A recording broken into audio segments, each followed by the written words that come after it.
Hey guys, got a 15-minute game on the board with a player rated 598. So if you're looking for ways to beat players in and around the 600 rating range, then that's what I'm going to try and do in this live game. So I'm playing the Vienna opening, so it's e4, e5 and then knight to c3, which is unusual compared to knight to f3 or the bishop's opening with bishop to c4. Okay, so he's played that. I'm going to play the Vienna gambit.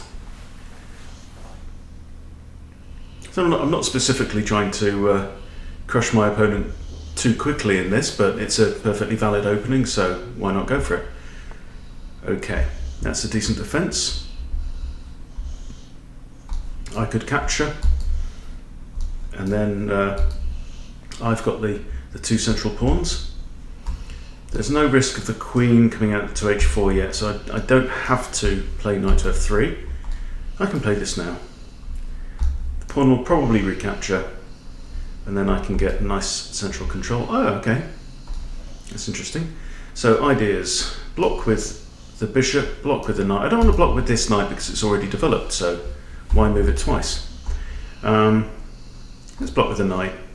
Because then if he captures, I can recapture with my g-pawn, and I'm really getting it'll be my second pawn that I've moved towards the center of the board, which is good. I just have to make sure I get my king out of the way. So probably play d3, get my bishop out, get my queen out, and castle promptly. Let's play d3 now. It's in my plan. I forgot to get my light squared bishop out, but that's okay. If he ever does take on here, I can take, and then my bishop can come maybe to h3. Just another nice position for it. Okay, I'm going to bring my bishop out to pin the knight.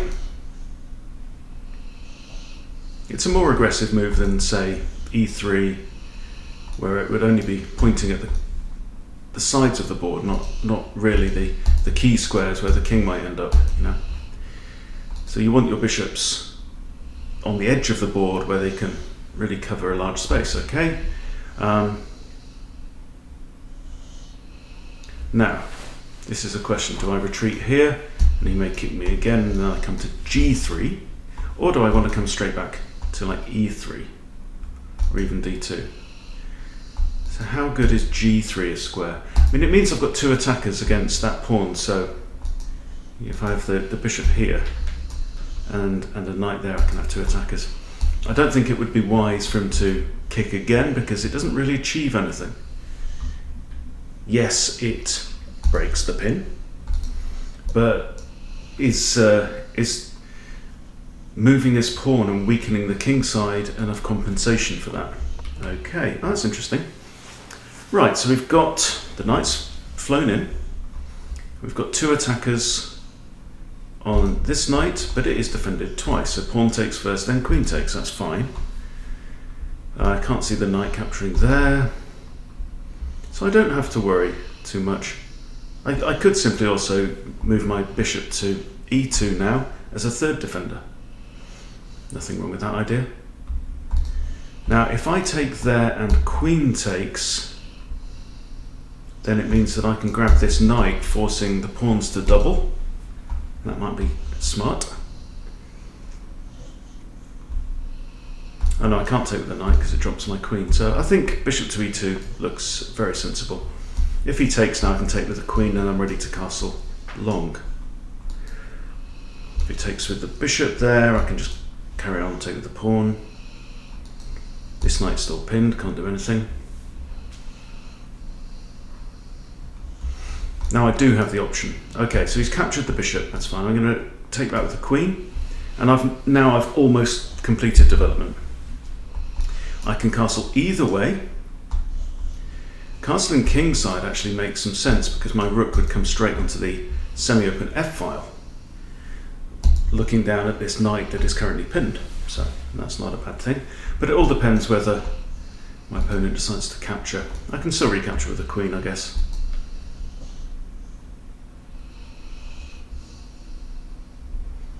If you can hear snoring in the background, it's because I've got two dogs lying on my couch next to me. Very happy. So I think castling queenside feels slightly safer.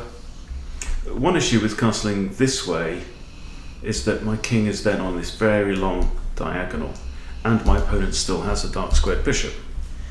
Here it's still on a diagonal.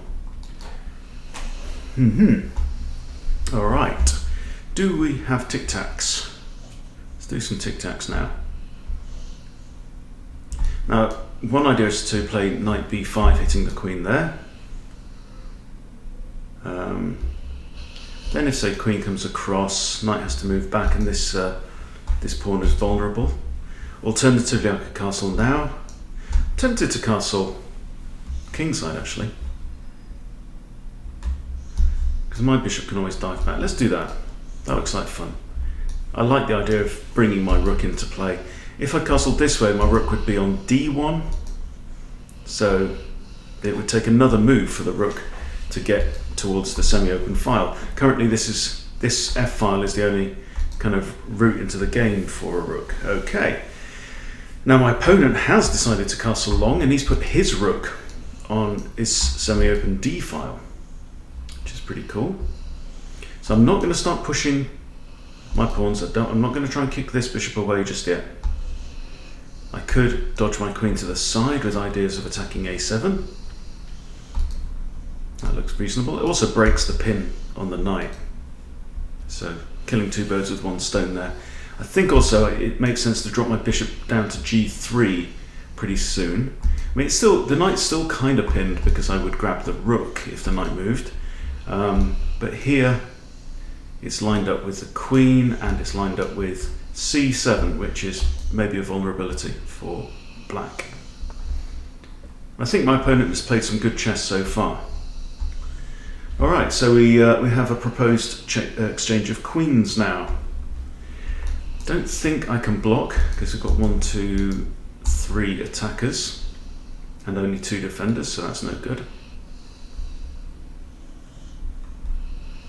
Don't want to capture the knight because I don't want this pawn to I don't want to free up the g file for a rook. If queen captures, I can always recapture with the dark squared bishop, so that's okay as well. What's the best move in this scenario? You see, I can't actually move my queen because my king's right behind it. So that's not great either. I think just maybe start a pawn, push up the queen side. There's nothing else to be done. This knight's safe. If queen takes, I've got bishop takes, I think. It's the way to go. And then the bishop is still attacking a7. So either black's going to have to move his king or push a pawn, probably. A good play so far. No mistakes. This is somebody rated under 600 in Rapid. Playing very solid chess.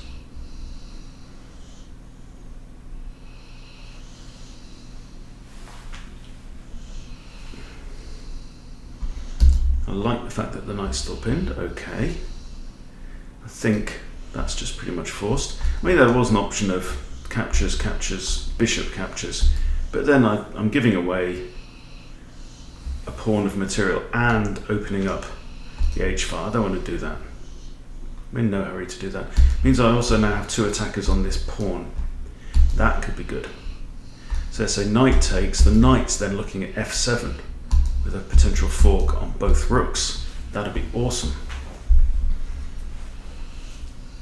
Now if he has ideas about trying to trap my bishop, I can just capture straight away with the bishop. And there's a pinned knight again there. It's just improving my bishop, really. Bishop could come to here, then it could come even to there, maybe. Rook takes, knight takes, queen takes, queen takes. No, he can't. So this pawn is currently protected only by the queen. Always good to go through the story of the board all the time, constantly keep doing that. All right, so a couple of ideas. I mean, queen takes queen makes sense. It's going to double up his pawns on the b file. Something's going to happen. I think this is a no-brainer. this can only be good for me. This pawn is now undefended because the queen has moved away. So I'm going to see one of these pawns move. The king opened up slightly, and I get to capture this pawn. Now the question is, do I capture with a knight or do I capture with a bishop? And I'm leaning towards the bishop because it's attacking this knight that's currently undefended and pinning it against here, but I just expect black's dark square bishop to come straight out and defend. So it would probably come to here, break the pin, or kind of. If it goes there, the knight's still actually pinned because the bishop's undefended on G7. Now how about knight takes? Knight takes attacks the bishop, which is quite good. Ooh, knight takes also comes with a discovered attack by my rook. So let's do knight takes. Two threats here. Knight takes f7 with a fork, and also rook takes knight. Okay, this is a pointless check. I think I'm just going to move the king because my threats are still there. I can take the knight. If the knight is removed or even moves, then it's the only defender of this bishop as well. Okay, I think that makes sense. I've got two options. Rook takes knight. He's not thought this through. Okay, but he is, he is facing some threats here. He's facing knight takes bishop. He's facing rook takes knight. So I think his better option would have been maybe to defend this knight. So I can't take with a rook because it takes, then I would get the bishop, but this move just doesn't make sense because I can just take it with the knight. Alternatively, I can just capture that knight, but let's take this one. And this knight is still under threat, and I still have the threat of bishop takes f7 with a fork. So I'm quite happy. I'm up in material. So you expect players at this level to make blunders like that at some point in the game. And this really is the difference between a 600 player and a 1200 player. This guy's played very good chess so far for 6 minutes of the game, but the difference really is just maintaining that level. So I would actually say that he was playing more like 800 level than 600 level so far until this point. So he's going to have to give this some serious thought now. He's down in material. I think the obvious thing is that the knight is under attack. I just grabbed the rook now. That's just another blunder. Very, very common to see less experienced players follow up blunders with blunders. Okay, so the bishop's now attacking this knight, which is defended, and it's attacking this pawn, which isn't. So I'm going to push c3, and if he wants to exchange his very decent bishop for my knight, then he can go ahead and do that. But what he's missed is that I'm still attacking this knight.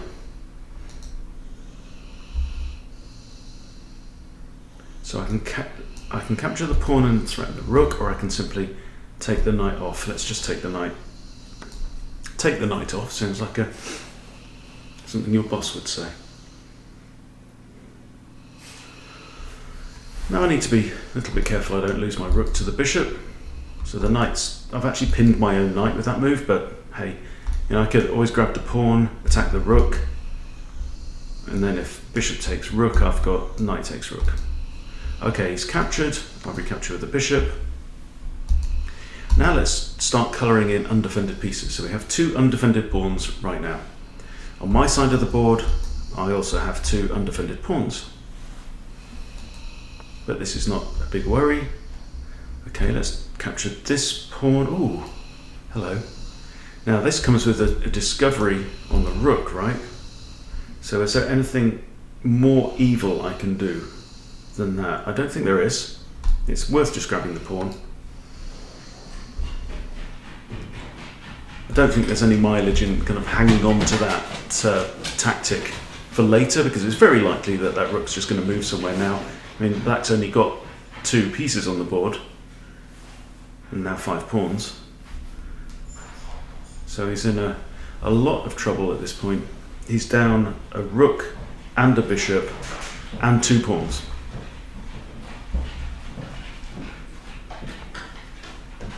Okay, and now that's the last rook. So you can see there's definitely a lack of scanning the board and identifying pieces that are under attack and identifying pieces that are undefended. And that's really led to quite a rapid collapse in his position here. So let's go back to the start and work through the game again. So Vienna Gambit, very decent response there. I don't think that's the most accurate reply. I can't remember the theory for this, but it doesn't matter. We're not here to practice theory, we're here to practice fundamentals. Okay, bishop comes out, block, and now takes pawn. So he's equalised. Shore up my pawns, pin the knight, kick, retreat. This is kind of interesting. So he's kind of playing against my pinned knight here, but it's not too scary. I've got lots of options. So takes, queen comes out, maybe preparing to castle. I castle, he castles. I move my queen across to attack the pawn on a7, and he blocks with his queen. My queen is now pinned. So I simply play a3. It's kind of a waiting move, but maybe preparing to push pawns. And b4 would have kicked the queen up, kicked the queen away, and won a tempo. And now the pawn comes down to attack the bishop, but it's not really a threat. Queen retreats, and now I double his pawns. And now because the queen has moved, I think one other thing that you definitely see gets better and better as players get stronger and move up the rating ladder is this idea of coordination. So he's got here a knight that is not defended, he's got a pawn that's only defended once, right? Bishop that's only defended by the knight. I think the stronger players get, the more you see pieces are over defended and work far better together. Okay, so when the queen moves away and we have this, now the pawn falls, and now there's more risk, right? And this pawn push, I think, will prove to be a definite weakness. Check, move out of the way, attack the rook, and that's just a simple blunder. What he should do is hover it to here and say, before he drops it, is there anything really dumb about this move? Oh yes, the knight can take it. Okay, let's put it back and come up with another idea. He's got plenty of time. But he does that, blunder. And here, blunder. And here. Attack the bishop, pushes a pawn, but why push a pawn when you've got a hanging piece on the board? Just scan the board. Is this protected? Is it under attack? Very simple stuff. And then you just get a quick collapse really, and that's it. That's the end of the game. No coming back from here. So that's what you do against a player rated about 600. They may manage to play solidly for a while. If you're around 600, then this is what you need to work on, is scanning the board, seeing what's undefended, seeing what's under attack, and try to start coordinating your pieces to some extent, right? And especially using your pawns. Don't rush in with your pawns. A pawn move is a much bigger commitment than you probably think at this point in time. So there you go. That's how to beat a player rated 600. Hope you've picked up 1 or 2 things from this. Please subscribe to Chess Bootcamp if you haven't subscribed. I create these videos to help beginners and improving players to get to the 1000 rating point and beyond. It's what I love to do. I really appreciate everyone's support. So thank you for watching. See you soon.